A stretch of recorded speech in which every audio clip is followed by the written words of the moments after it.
Semaine après l'accouplement. Ouf! Ça, c'est la semaine la plus tough. Pourquoi que c'est la semaine la plus tough? C'est simple. C'est comme à l'orignal. Hein? À l'orignal, il y a tout le temps une période de 5-6 jours après l'accouplement que tout tombe mort. Les orignaux disparaissent. Les mâles s'écrasent dans le bois. Le dindon, même affaire. Exactement la même affaire. Le dindon, si j'avais la réponse, je vous la dirais, mais je ne l'ai pas. Personne là. C'est comme ça. Après le gros temps d'accouplement, la plupart de toutes les femelles sont accouplées.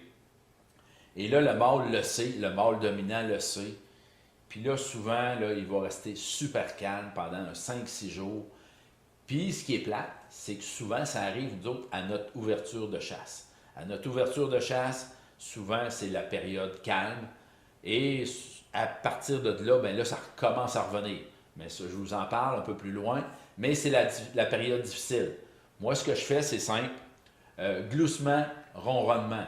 Le clock, le purr. Je vous les fais jouer.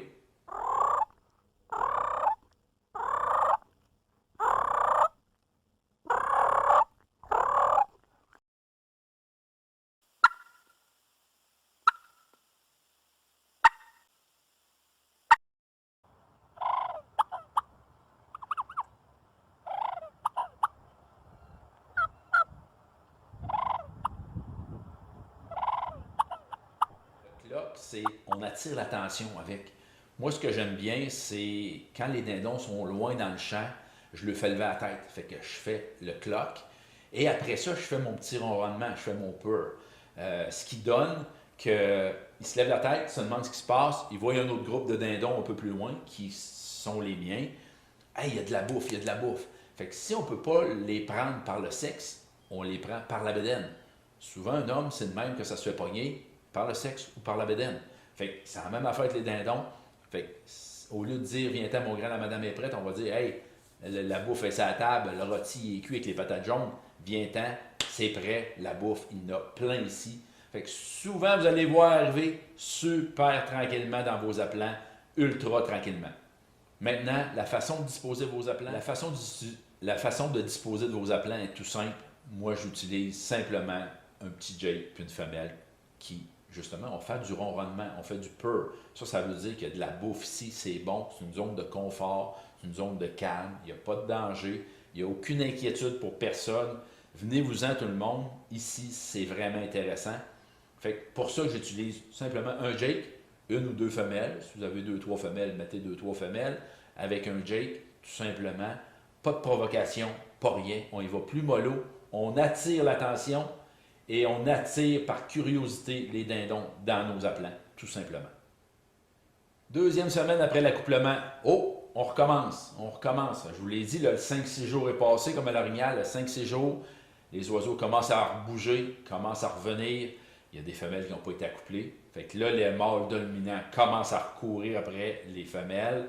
Les petits jakes sont tout le temps fous. Eux autres, ils veulent aussi accoupler. Fait que souvent, ils vont arriver en premier à la course pour essayer de trouver les petites femelles qui ne sont pas encore accouplées. Les sons sont simples, les sons que je vais utiliser, parce que là, on recommence à parler d'excitation, mais on y va quand même mollo. Fait qu'on refait encore le clock, on attire l'attention, on les voit à l'autre bout du champ, ils sont à 2000 pieds, on leur fait lever la tête, ils sont là, ils nous regardent, OK, on peut faire un peu de purr, un peu de yelp, ronronnement. Le purr, on le sait, le purr, c'est nourriture, zone de confort, sécurité.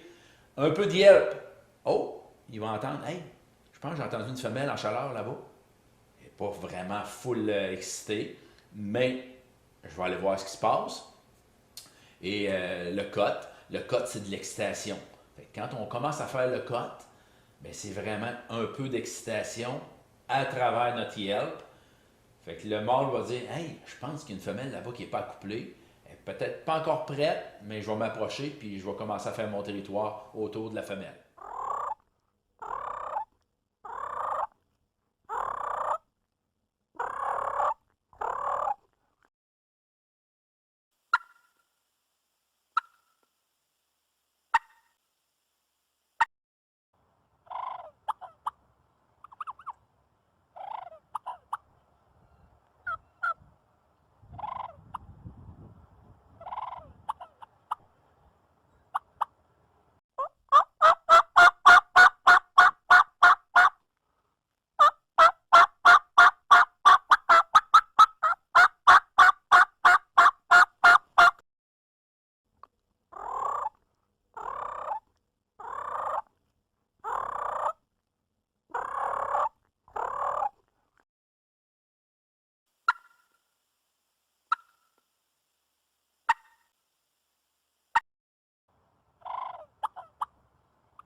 Encore là, c'est une semaine qui n'est pas très provocatrice. Ce que je fais, moi, pour avoir de bons résultats, c'est que je mets que des femelles.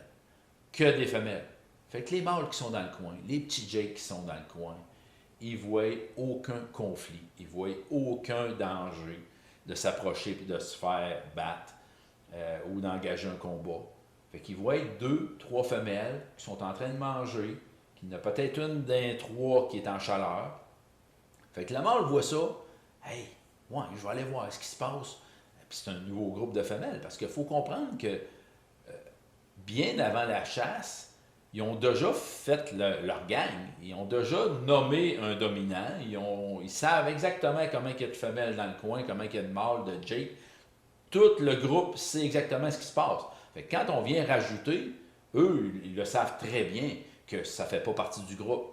Mais le mâle qui voit 2, 3 petites femelles tout seul comme ça, ne voit aucun signe de danger.